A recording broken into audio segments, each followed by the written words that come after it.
Entrevista do século. Conversas para pensar a realidade e a transformação do Espírito Santo.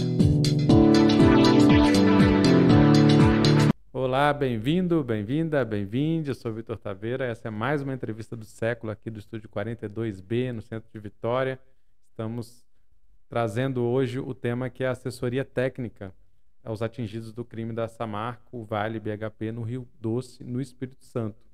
Temos como convidada aqui a Lidiane Cardoso, que é coordenadora institucional da ADAI, a entidade que foi selecionada por atingidos para fazer esse processo em diversas comunidades do Espírito Santo. Bem-vinda, Lidiane. Quais comunidades, quantas comunidades, quais são esses territórios de atuação? Só para a gente começar aqui a Boa entender, tarde a todas, a todos e a todes. Agradecer pela oportunidade de vir dialogar aqui com vocês sobre essa ferramenta de direitos que é a assessoria dos atingidos e das atingidas. E para a gente começar o nosso bate-papo aí sobre os nossos territórios, nos colocamos à disposição em 2018 e fomos escolhidos em 8 territórios e estamos atuando nesse momento desde 7 de dezembro, quando tivemos a autorização judicial, em 6 territórios, né? 6 territórios foram definidos pelo Fundo Brasil. Então, nós estamos hoje em Regência, Povoação, Linhares é uma outra equipe também, Baixo Guandu, Colatina e Marilândia, no norte do estado também, que é o território que se chama da Macro-Região Litoral Norte, que comporta São Mateus e Conceição da Barra, e, por último, o território que é Baixo Guandu. Então, desde 7 de dezembro, estamos aí no esforço, fortalecendo a luta dos atingidos e das atingidas nesse território, enquanto ADAI. E lá em Minas, nós temos mais 4 entidades atuando no Alto e no Médio Rio Doce. E aqui no Espírito Santo tem mais alguns territórios que ainda não definiram, né, esse processo de assessoria técnica, que é Serra, Aracruz, Fundão, isso, e o território indígena Tupiniquim-Guarani, que ainda estamos pendentes de iniciar os trabalhos. Em 2018 houve a escolha, mas agora em uma outra contextualização, existem novos procedimentos aguardando decisão judicial para o território 11, que é o de Aracruz, Serra e Fundão. Certamente, se tiver alguma novidade, o Século Diário vai acompanhar, né? Lembrando, pessoal, séculodiario.com.br, sempre tem notícias lá. Vou lembrar também para todo mundo que está acompanhando aí pela primeira vez, seguir as nossas redes, né? No YouTube, nos canais de podcast. Temos uma entrevista já aqui com o Movimento dos Atingidos por Barragens, falando sobre a questão dos atingidos. Foi, inclusive, até agora a maior audiência da entrevista do século. Espero que essa supere, né? Que o pessoal volte aí também. Mas, assim, acompanhe nossas redes, que sempre tem novidades sobre esse tema e sobre outros temas, né? Relacionados aqui ao Espírito Santo, questões sociais, políticas, culturais, para a gente pensar essa questão. O Século Diário está sempre aí apoiando a luta dos atingidos e levando a notícia de uma maneira verdadeira, né? Condizente com as realidades, sempre parceiro. E atuando com total imparcialidade, fazendo jornalismo de verdade. Com independência, né? E assim, o que eu queria começar para a gente entender melhor, todo mundo, né? Tanto pessoas, né, que não estão muito acostumadas com esse debate, outras pessoas certamente já acompanham de perto, inclusive os atingidos, né? Sempre estão assistindo e tentando entender melhor o que é essa assessoria técnica, por que ela é importante. E ela só vem agora, né? Depois de um crime que aconteceu há anos atrás. 8 anos, Vitor. E quando a gente vai falar sobre a assessoria, eu gosto muito de começar pelo que não é assessoria.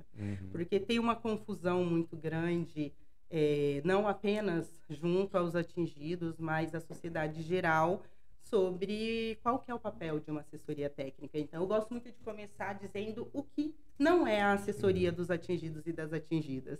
E a primeira afirmação que nós temos nós não somos a Fundação Renova, né? Nós temos, e uma segunda é que nós também não somos imparciais, nós temos lado. Então, a assessoria dos atingidos também tem lado, que é o lado do povo, que é o lado dos atingidos. Uma outra coisa que não é a assessoria, então, nós não somos executores da reparação, né? Nós somos a entidade que está ao lado dos atingidos para ajudar na ferramenta da execução do direito da reparação, mas quem executa é a Renova e deveria executar a partir da realidade da necessidade dos atingidos. Uma outra coisa que nós não somos é uma entidade, é uma ferramenta assistencialista. Não, também não é nosso papel. E, por último, que a assessoria não representa atingido. E a gente precisa sempre reafirmar muito isso, né? Que o atingido, ele é o protagonista do seu processo. Então, o fato de chegar à assessoria 8 anos depois dos territórios não quer dizer que agora os atingidos têm uma representação. Não é isso. E aí, o que é? A assessoria, ela é uma ferramenta de direitos. Ela é uma ferramenta que veio para estar ao lado dos atingidos na construção da reparação integral. Então, é uma ferramenta de organização, que ajuda na organização dos atingidos, na luta pelos seus direitos. Então, nosso papel é contribuir com os atingidos, através dos vários procedimentos, na construção de uma reparação justa e integral, tendo sempre o atingido como centro. Então, isso é a assessoria, é ter um corpo técnico à disposição dessas pessoas que tiveram seus direitos violados na busca, na construção de uma reparação integral, uma reparação que sirva para ele e não que sirva para as empresas violadoras dos direitos. É porque a gente está falando de um crime assim, de uma proporção, inclusive nunca vista no Brasil, né? Que atinge comunidades pesqueiras, ribeirinhas, camponesas, urbanas também, indígenas, quilombolas. Então, pelo que eu entendo, assim, né, a assessoria ela tem esse papel de ajudar com esses profissionais a entender, inclusive, qual é o dano e qual é o tamanho do dano. Porque o que a gente estava conversando no outro programa é que, tipo assim, o atingido, ele não, né, é difícil você ter uma dimensão tão ampla do impacto social, ambiental, cultural, né, sem essas referências, que são uma equipe multidisciplinar, né? Então, queria que você comentasse um pouco de que equipe é essa, como é que se conforma. Sim. Nossa tarefa é justamente ajudar isso que tu traz, né, no entendimento do dano e da dimensão disso. Porque o dano, ele não é só econômico. E aí, inclusive, vistas a isso, nós temos 8 anos depois atingidos que agora que estão se percebendo como atingidos. Inclusive atingidos que não são reconhecidos ainda, né? E muitos atingidos ainda não reconhecidos, exato. Então, a assessoria, ela ajuda nesse entendimento do dano, na compreensão do direito que foi violado, dos tipos de direito que foram violados, né? E aí, em todas as dimensões, na dimensão ambiental, na dimensão econômica, na dimensão cultural, em todas as dimensões, porque um desastre sociotecnológico dessa dimensão, ele não atinge só um eixo da vida da pessoa. Então, a assessoria dos atingidos, nós disponibilizamos de maneira gratuita para os atingidos os profissionais das diversas áreas. Então, a gente estava desde dezembro, nós fizemos um processo seletivo muito sério, com muitas inscrições, foram mais de 2.000 inscrições, para montar essa equipe multidisciplinar, que ela é composta desde a equipe de mobilização social, que são os profissionais que vão estar no dia a dia da comunidade, atuando ali, ajudando no processo de auto-organização das comunidades, por grupos específicos, ou por famílias, ou por demandas, levantando também essas demandas, fazendo um processo de escuta e sistematizando. Até as equipes que nós chamamos de equipe técnica temática, que são os profissionais multidisciplinares, da área da economia, da engenharia da pesca, da sociologia, então, da saúde também. É uma equipe composta por diversas frentes, justamente porque nós entendemos que o dano, ele é diverso. Então, você precisa de pessoas que tenham a condição técnica de olhar aquele dano e relacionar ele nas diversas dimensões. Por isso que é uma equipe multidisciplinar. Não basta só um economista, porque o problema não é só econômico. Né? Assim como também não basta só o da saúde, porque o da saúde também impacta no cultural. Então, nós conformamos essa equipe, fizemos um grande esforço de trazer os melhores, assim, porque os atingidos merecem os melhores, que a assessoria ela tem um papel de equalizar essa assimetria que tem entre as empresas e os atingidos. As empresas têm vários profissionais à disposição delas por meio da Fundação Renova. E aí os atingidos estavam à mercê. Então, a luta dos atingidos por uma assessoria técnica, que é isso também, nós estamos aqui hoje porque os atingidos lutaram por essa ferramenta. E aí, justamente essa ferramenta, porque tem um entendimento que ela vai conseguir ajudar a equalizar essa assimetria. Então, agora, as empresas não chegam mais, não têm mais a condição de chegar e humilhar o atingido, expor o atingido, oferecer acordos sem que o próprio atingido saiba o que é aquele acordo. Porque ele agora tem à disposição dele uma equipe técnica de vários setores, de várias áreas. E assim, a DAI, a Associação de Desenvolvimento Agrícola Interestadual, ela, né, tá com ela foi escolhida, né, como você falou, uma seleção pelos próprios atingidos, em assembleias, né, em processos de participação. Queria que você contasse um pouco o que é, brevemente, né, e qual que é a expertise, né, por que essa entidade tá realizando essa assessoria. Claro. A DAI tem uma história muito bonita, de mais de 30 anos, né? Minha idade, praticamente, revelando aqui minha idade. Então, primeiro que dizer que é uma entidade que ela nasce no seio dos atingidos, né? Ali no boom da construção das hidrelétricas, há 30 anos atrás, sentiu-se a necessidade de ter uma ferramenta institucional, jurídica, que pudesse também trabalhar na linha dos direitos. Então, a ADAI nasce nesse cenário, criada por atingidos e para os atingidos. E aí, ao longo desses 30 anos, a gente vai aperfeiçoando nossa missão, né? Então, a nossa missão central é o apoio e a defesa das famílias atingidas ou ameaçadas pela construção ou rompimento de barragens. Infelizmente, hoje a gente fala em ameaça de rompimento, né? O que não se falava há muito tempo. Então, nós também tivemos que nos reinventar e de nos olhar nesse cenário.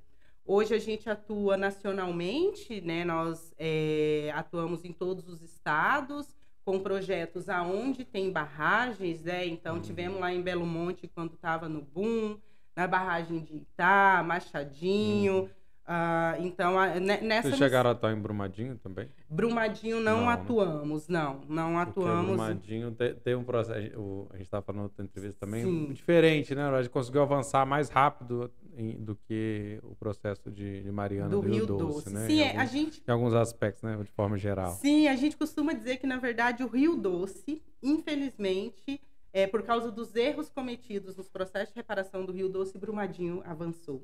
Porque os erros cometidos aqui, o povo não permitiu que acontecesse lá, né? Desde o cadastro ao processo da reparação. Então, Brumadinho ter os direitos avançados muito mais do que o Rio Doce. Claro que ainda tem muitas fragilidades. Não vamos dizer que a reparação lá tá muito boa, né? Mas eles não cometeram, não foram barrados de cometer os mesmos erros que as empresas cometeram aqui, por organização popular, né? Eu ia até te perguntar se dá tempo de correr contra o prejuízo, mas eu já ia cancelar minha pergunta, porque lembrei, por exemplo, de seu Simeão, pescador lá de Povoação, que faleceu, né? Não conseguiu ver essa reparação acontecer, e, entre outros, né? A gente teve uma pandemia no meio do processo. Então, assim, realmente é um atraso que meio que não tem volta, mas, assim... Eu queria saber um pouco do caminho, porque são 2 anos a previsão a duração dessa assessoria? Isso mesmo? São 2 anos, Vitor, infelizmente só, né? A gente viveu nesses últimos 5 anos de luta pelo direito das assessorias, um processo de esvaziamento do escopo de atuação de todas as assessorias técnicas. A assessoria virou um tema de disputa com as empresas. E por que ela virou um tema de disputa? Porque as empresas começaram a perceber que os locais que tinham assessoria, que foram as 3 primeiras assessorias implantadas, foi em Mariana, em Barra Longa e em Santa Cruz e Rio Doce, o avanço era muito maior. A organização, o avanço nos direitos, a luta pelos direitos coletivos e também os individuais era uma outra perspectiva.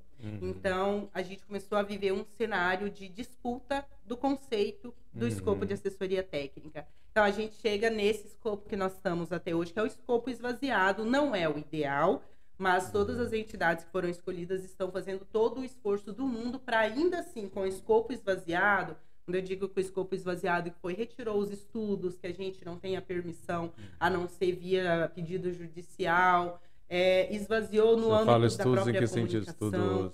Estudos complementares, matriz de dano, estudo ambiental, estudo econômico. Nós não podemos, por uma decisão judicial, nós fomos impedidos, a não ser que a gente consiga fundamentar através da demanda dos atingidos e precisa pedir decisão judicial, autorização judicial. Então, nós chegamos no escopo de 2 anos e a gente entende que isso é insuficiente, com possibilidade de prorrogar. Então, atualmente, nós estamos atuando nessa vertente. São 2 anos de atuação. Caso, ao final dos 2 anos, ainda se visualize que a reparação integral não foi concluída, que infelizmente a gente sabe que não será, quem dera seria um sonho, existe a possibilidade de prorrogação por mais 1 ano. Mas você fala também da comunicação... Que foi esvaziada. A gente está aqui, aqui com vocês, que são os profissionais da comunicação. A própria comunicação no processo da disputa do esvaziamento do escopo, ela foi esvaziada. Foi uma briga para a gente conseguir o direito de fazer um material como esse. Porque as empresas tinham um entendimento de que os atingidos que a gente podia se comunicar com os atingidos só via rede social. Isso está numa decisão. É WhatsApp, é ligação, que não precisava de um material impresso, não precisava de uma cartilha sobre os danos, que não precisava fazer banner. Então, a disputa foi tão intensa, inclusive no âmbito da comunicação, a gente teve que brigar muito para conseguir garantir o direito de informar o atingido sobre os direitos dele. E que algo mais que você estava falando desse processo? Contando um pouco da nossa história, de como a gente chegou até aqui, então, né? Estava falando um pouquinho disso. Então, a gente se coloca aqui à disposição dos atingidos em 2018.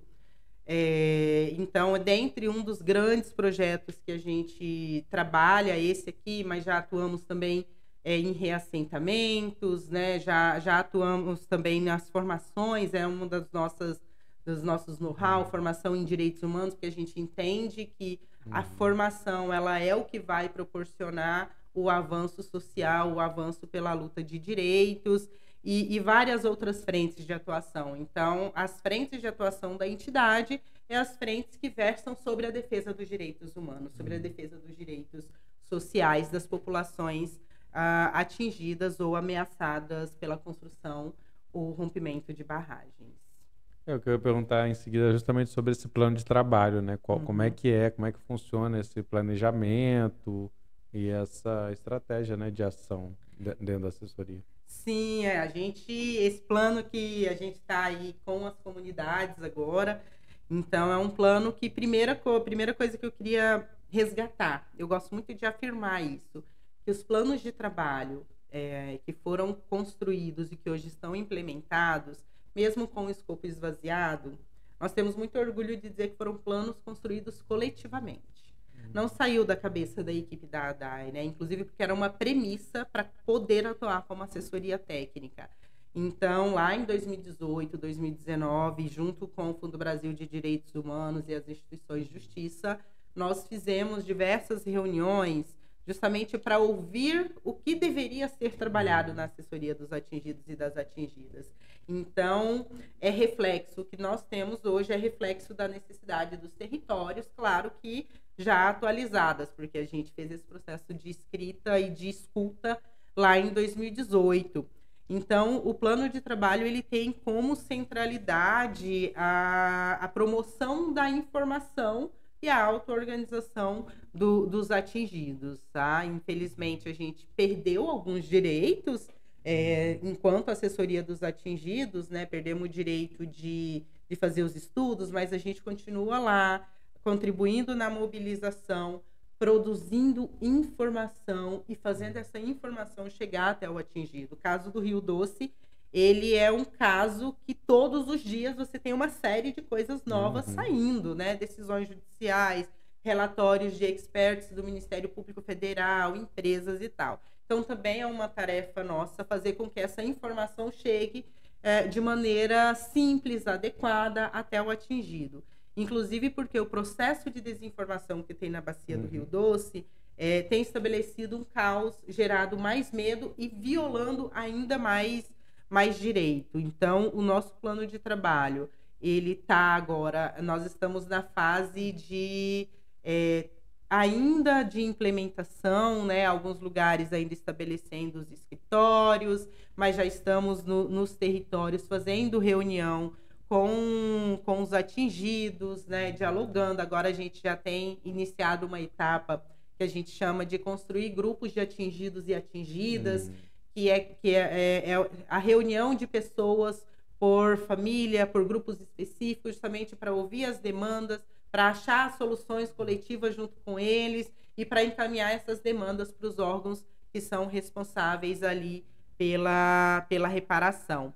Então, o plano de trabalho, de uma maneira muito simples, assim, ele versa sobre isso também. A informação, a mobilização, a auto-organização dos atingidos e das atingidas. Então, são várias ferramentas que nós temos, né, metodologias de participação, que a gente prima pela educação popular, é a base do nosso trabalho, porque a gente entende, inclusive, que o povo tem muito a nos trazer, assim como nós também temos muito a levar. Então, é uma via de mão dupla a metodologia da educação popular. Então, a gente prima por ela e aplica ela dentro dos nossos 6 planos de trabalho nos territórios. A equipe hoje conta com quantas pessoas, a equipe da DAI? A equipe toda são 142 pessoas, sendo que dessa equipe, então, nós dividimos entre mobilizadores e mobilizadoras, equipes técnicas de áreas temáticas, que aí são as equipes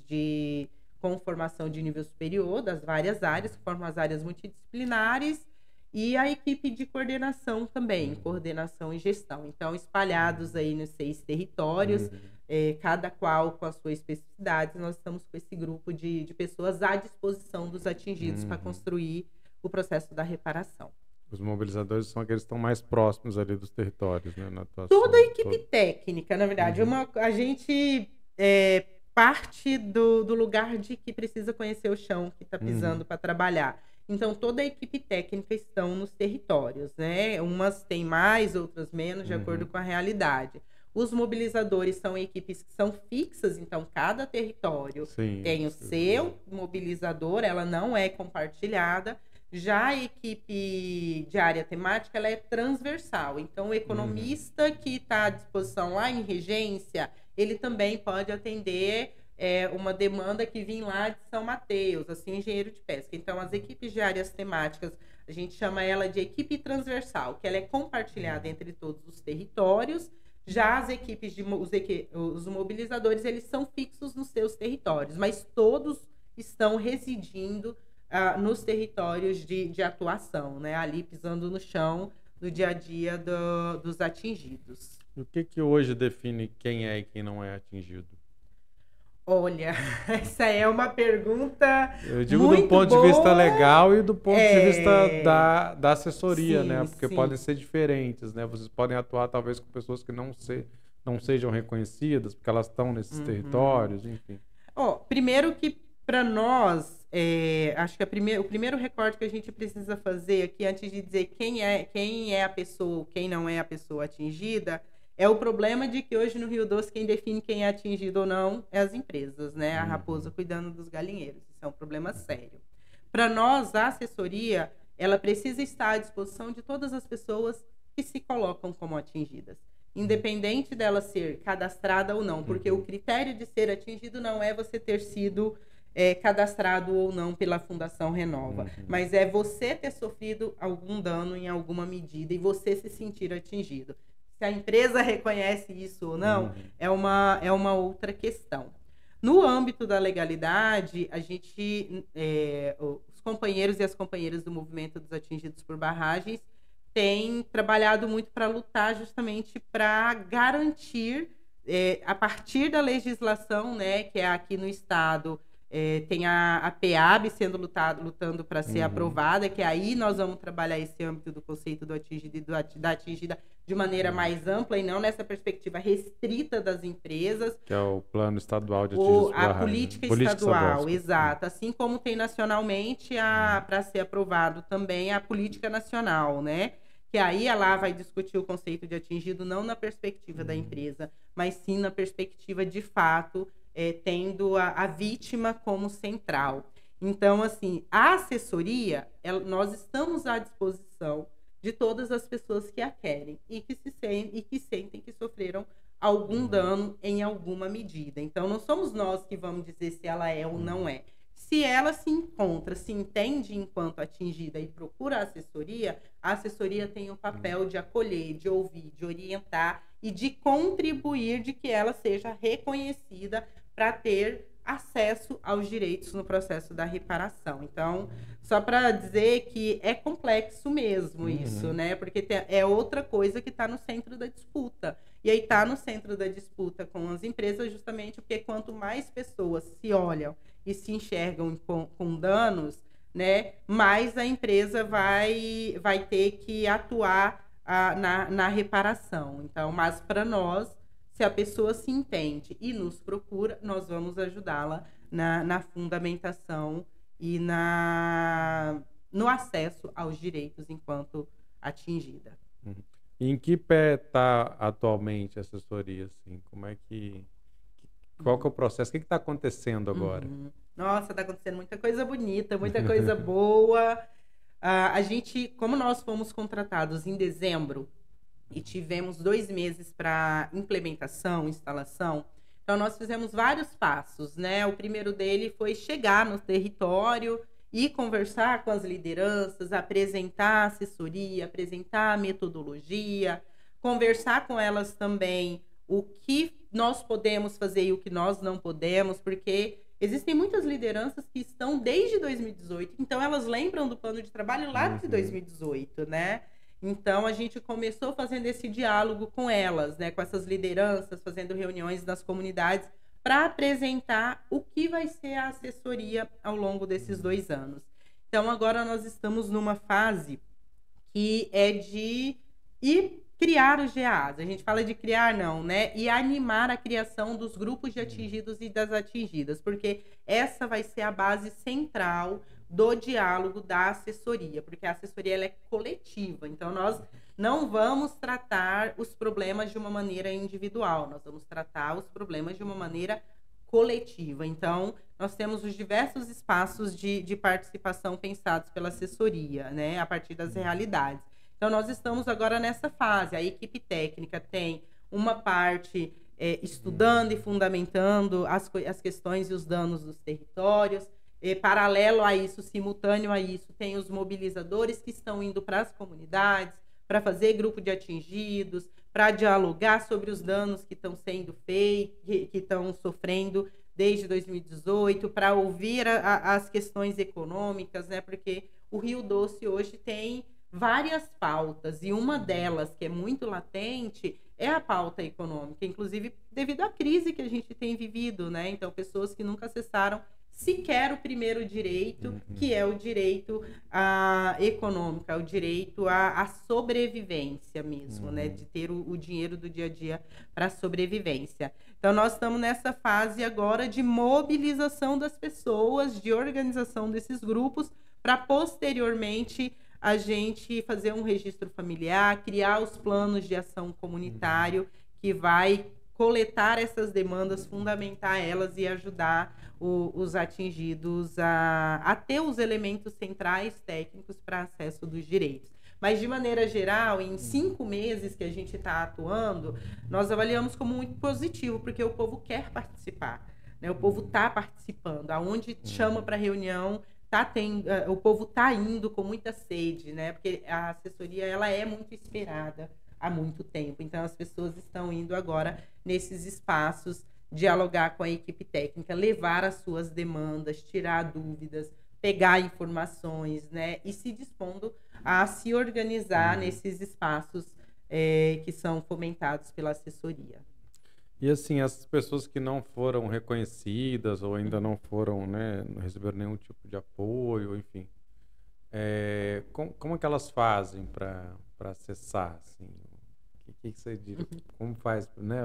Inclusive, eu estava pensando assim na complexidade de, por exemplo, uma pessoa, vamos dizer que ela foi atingida num determinado território, vamos dizer que ele era pescador, e ele se viu obrigado a sair dali porque ele perdeu as condições de vida. Então, ele é um atingido que está, inclusive, em diáspora, né, num êxodo ali, e vamos dizer que ele quer voltar, ele quer viver ali, mas ele não teve condições, teve que sair, né? Só para dar uma complexificada, né? Mas mesmo pessoas que estão nesse território não foram reconhecidas, enfim. O que eles podem fazer, assim, para... Olha, o acesso ao direito ele está muito limitado, né? Cadastro fechado, o Novel, mesmo que tenha sido muito importante o Novel, mas ele tem várias O fragilidades. Novel é o quê? É o sistema indenizatório simplificado. Então, primeiro que o cadastro, ele é uma das, não, né? A principal porta de entrada para o acesso ao direito. E aí o cadastro, ele é um dos grandes gargalos do Rio Doce, porque é justamente isso, pessoas que foram atingidas e que sequer conseguiram acessar o direito. E aí o que nós, enquanto assessoria, podemos fazer por eles, né? É contribuir na comprovação do dano dele, na comprovação de que ele é atingido para ele acessar esses direitos. Mas aí tem uma complexidade muito maior. Então, assim, não somos nós que vamos dizer... e nem temos a condição de prometer que ele vai receber, mas a gente pode acolher essas pessoas, né? Nós temos bases de apoio em todos esses territórios que a gente tem, mas principalmente nos espaços coletivos. Por quê? Porque nos espaços coletivos, o problema de uma pessoa que não foi reconhecida, quando tem um encontro de atingidos, você percebe que o problema de um é um problema de ideias. Então, ele deixa de ser um problema individual e passa a ser um problema coletivo, que aí é onde a gente pode ir contribuir, seja no processo de ajudar no reconhecimento, que não é fácil, é muito longo, é muito trabalhoso e a gente não pode fazer promessas de que ele vai acessar, né? Só que a partir do momento em que tem a assessoria contribuindo com ele, aquela equipe multidisciplinar lá à disposição, para olhar o caso, para encaminhar para o órgão que é responsável por isso, seja a Renova, seja as instituições de justiça, seja a 4ª Vara Federal, né? Então, esse é o primeiro passo, é procurar, de fato, os espaços participativos que a assessoria está oferecendo, para olhar aquele problema, transformá-lo em demanda coletiva, porque tudo que é coletivo, ele tende a ser menos difícil de achar a solução. Então, quem ainda não é atingido, não é reconhecido como atingido, o primeiro passo que ele precisa ter é achar um lugar, né, ali na comunidade dele, onde mais pessoas também estão com esse problema, para que o individual se torne o coletivo. E a assessoria ajuda muito nisso também, né, a organizar e a unir essas demandas e essas problemáticas para achar soluções coletivas. E eu não tenho nem como dizer aqui como ele acessa esse direito, porque todas as portas estão fechadas, né? Então a gente vai ter muito processo de luta e organização do povo para abrir de novo essas portas de acesso a direitos da reparação. E assim, olhando, né, nessa aproximação, nesse conhecimento que vocês têm, quais são, você consideraria os direitos violados? Quais tipos de direitos? Como classificar? Assim, como é que você enxerga? Porque é importante para o pessoal entender, né, mais amplamente. Olha, acho que a violação ela vem de vários âmbitos, né? É difícil dizer um só, e o pessoal do jurídico nem tá aqui para me puxar a orelha depois. Mas primeiro dizer que as dimensões do dano, né, que são as dimensões culturais também, né? Eu acho que uma das dimensões é essa cultural, que é quando veio a barragem, o acesso ao rio, o acesso ao mar ficou limitado, o acesso à cultura, a cultura das pessoas que foram interrompidas com esse desastre. Então, assim, essa é uma dimensão. A econômica é uma outra dimensão, que é a perca da renda, é a perca do direito ao trabalho, é a perca da relação com o rio, é a perca da sobrevivência mesmo, né? Talvez essa seja uma outra dimensão que a gente precisa olhar, que é essa dimensão econômica. Uma outra que é a questão do modo de vida mesmo, né?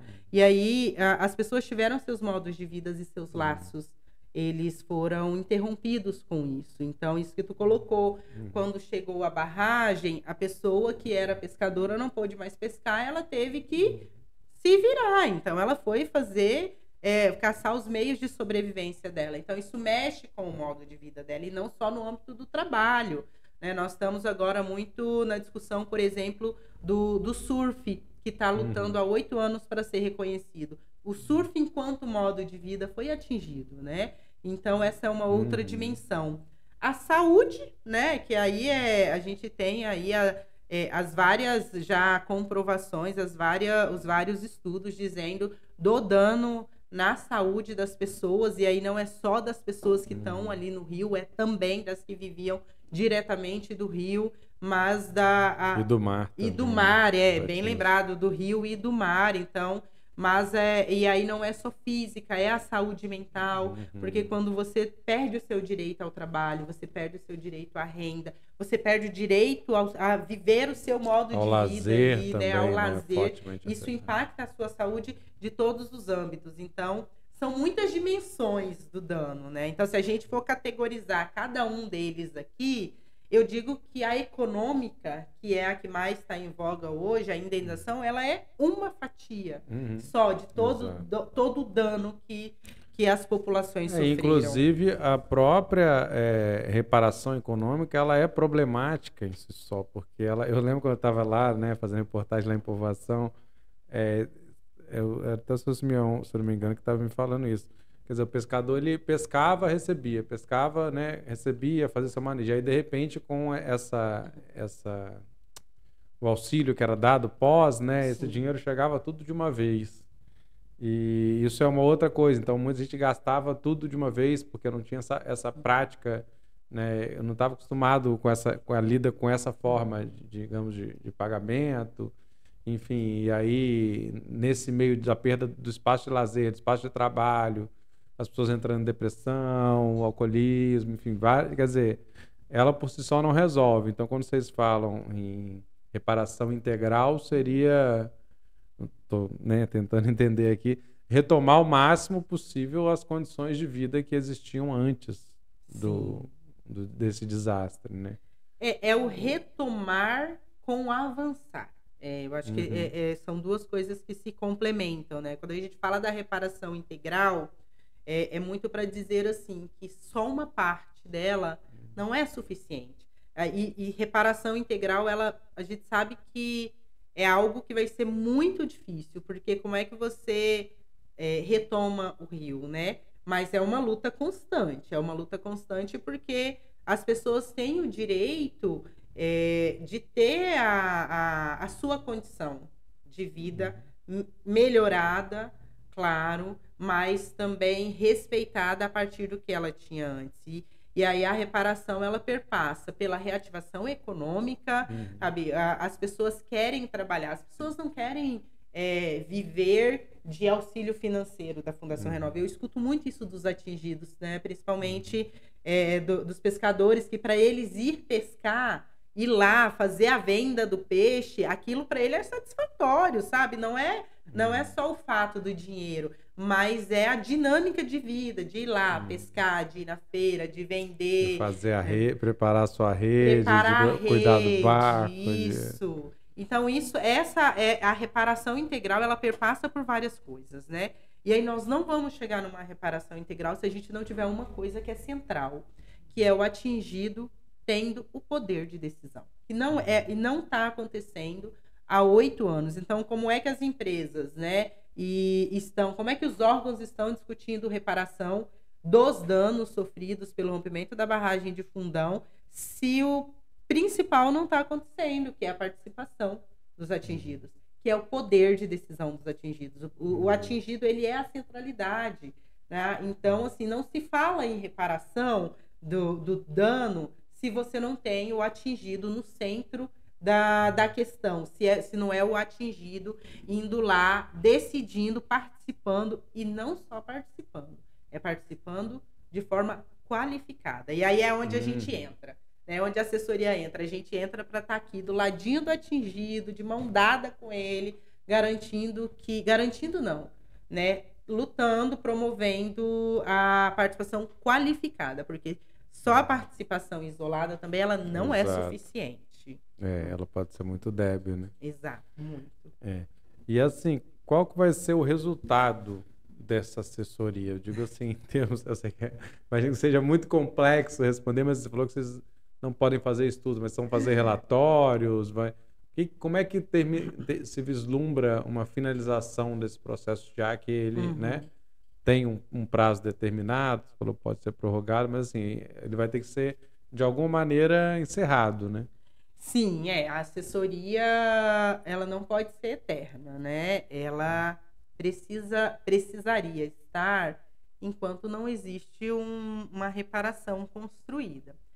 Mas para além da reparação também, é a reparação construída com o atingido a partir da dinâmica de vida do atingido, mas tem uma outra vertente também, que é a autonomia popular, sabe? Eu acho que é um dos grandes papéis, são dois, assim, é atuar no processo da reparação, caminhando lado a lado com o atingido, caminhando ali, dando as mãos, né? Estando do lado do rio junto ao atingido. De novo, a gente tem do lado.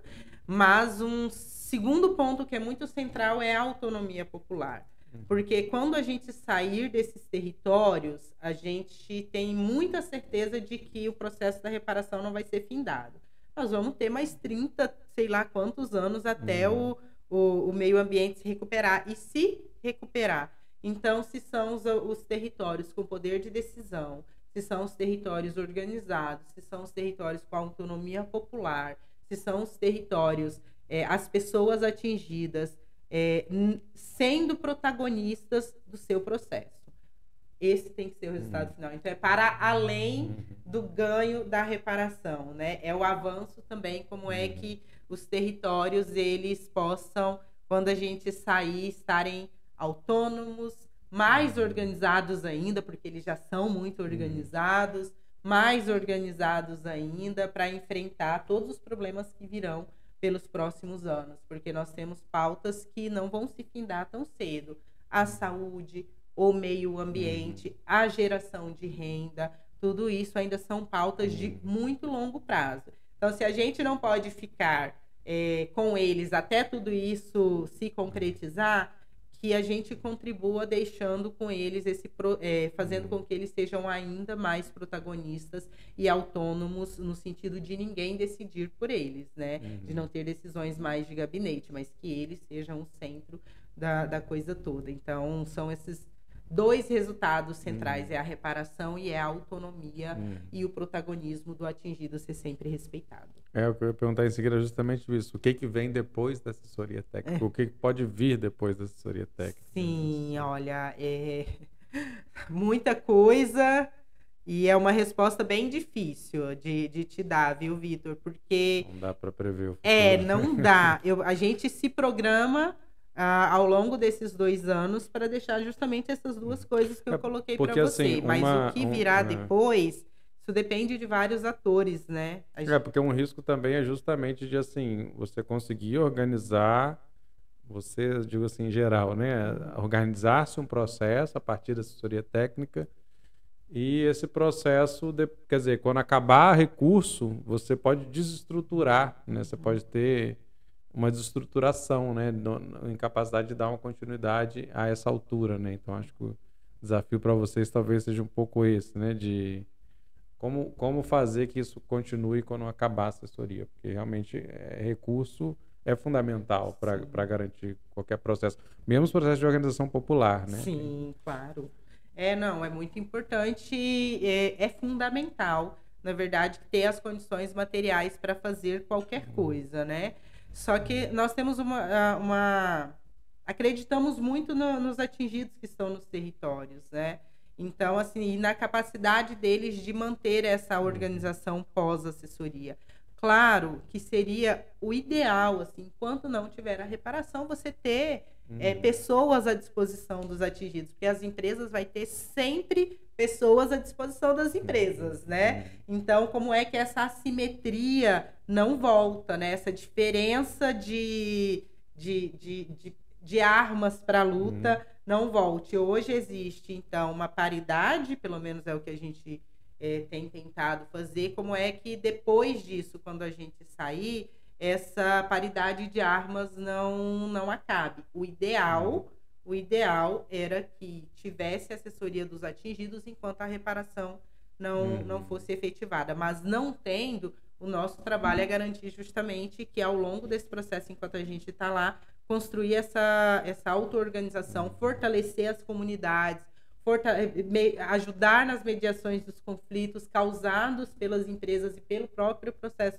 da reparação, né? Acho que a garantia está no povo organizado, não tem outra forma da garantia para as lutas futuras que virão. Porque, assim, tem até uma coisa para ficar mais, né, evidente, quer dizer, uma indenização não é o fim de uma reparação, né? A indenização é só esse fator econômico de uma compensação. Agora, uma reparação do meio ambiente, das comunidades, pode levar aí anos, décadas, enfim, sabe-se lá quanto tempo, né? E aí vai no aspecto jurídico, o que a justiça vai considerar, né, que é o... E aí a gente está falando de conjunturas também que podem mudar a favor ou contra os atingidos, a favor ou contra os interesses das empresas, né? Sim, então... sim, os atores e os fatores conjunturais vão contar muito, né?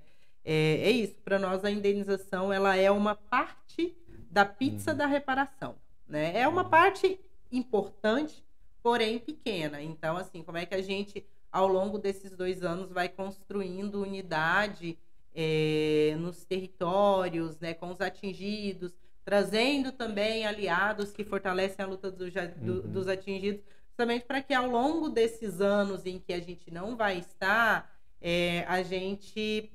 Não é que não façamos falta, né? Mas que os atingidos tenham a sua autonomia e tenham a sua organização para caminhar mesmo sozinhos ali entre eles. A gente não quer ser eterno no território. É interessante também você falar disso, porque entendeu, a assessoria tem esse papel também de articular as comunidades entre elas, junto como um todo, ver esse corpo, porque assim, na verdade, o MAB vem para o Espírito Santo justamente quando ocorre esse caso do crime do Rio Doce, né? E isso foi decisivo, né? Quando começa o movimento social a organizar os atingidos. E ainda assim, né? Impossível conseguir abarcar todos. E aí você tem... quando o debate se dava muito no plano ali de uma associação, de uma comunidade, às vezes alguns lideranças falavam isso, né? Havia uma pressão da comunidade para que se fizesse uma indenização rápida, porque todo mundo queria receber. E aí, assim... Essa observação de um plano macro e essa articulação entre elas são importantes para entender o que está em jogo de uma maneira mais ampliada, né? Porque se for cada um por si, poderia ser um resultado muito pior, assim. Então, não sei se vocês trabalham essa dimensão também de como que que eu tenho um trabalho em cada comunidade, mas como essas comunidades interagem, né? Nossa, isso é muito importante, muito importante. E aí não só aqui no Espírito Santo, né? A junção dos territórios. Aí quando a gente diz a junção, trabalhar a nível de bacia e de litoral, então desde a assessoria que tem lá no Vale do Aço até aqui, a fazer um pouco essas trocas, não é trocas de saberes, né? É troca de lutas mesmo para o enfrentamento dos processos que tem ainda por vir. Então é sim uma tarefa também da assessoria dos atingidos ajudar nessa articulação. Já existe uma boa articulação já, né? Sim, claro. Entre os próprios atingidos. E a gente vai atuando em como e qualificando essa junção, essa atuação. E um reflexo disso, que é nosso papel também, é que a nível de bacia do Rio Doce e litoral, as 5 entidades que foram escolhidas... Isso que eu ia perguntar, que são várias entidades. São várias entidades, né? E debaixo de um guarda-chuva de coordenação metodológica, que é do Fundo Brasil de Direitos Humanos, a gente atua conjuntamente. Então, assim, o problema que tem aqui no Espírito Santo Nós também estamos dialogando com o problema que tem lá em Governador Valadares, que é outra assessoria. Então, tem um diálogo muito próximo, muito... As entidades, né, tem esse exercício de sentar, de reunir, de verificar o que está sendo feito lá, que pode ser feito aqui, e assim vice-versa. Isso embaixo de um guarda-chuva, de uma coordenação metodológica, que é o Fundo Brasil de Direitos Humanos, que também tem esse papel de ajudar nessa articulação da bacia, né? De contribuir com que as entidades trabalhem alinhadas, né? Trabalhem numa mesma perspectiva ali da reparação. Então, existe essa articulação a nível de bacia, é um papel também das assessorias, não só enquanto entidades, mas também enquanto dos atendidos por cada entidade ao longo de toda a bacia. E aí eu queria fazer uma outra pergunta, aproveitar o gancho que você deu no começo, né? O que os atingidos podem esperar da assessoria, o que eles não podem esperar da assessoria, e também isso do ponto de vista, né, do direito estabelecido ali, né, da função da assessoria, mas também da ADAI, né, o que pode esperar, o que não pode esperar do ponto de vista mais institucional. Tá, ixi. Ainda bem que você me fez o recorte do ponto de vista institucional. Porque às vezes são coisas diferentes, né? Acho que a primeira coisa que os atingidos não podem esperar da ADAI é que a gente vai executar a reparação, né? É bom frisar isso, porque ainda existe uma confusão de que nós estamos chegando no território para executar a reparação. Então é a ADAI que vai fazer com que eu seja cadastrado, é a ADAI que vai me pagar, é a ADAI que vai garantir que o meu barco que se perdeu eu tenha ele de volta. Não, a gente não executa a reparação. Então, essa é a primeira coisa que não pode esperar nem da ADAI e de nenhuma outra entidade de assessoria técnica. Né?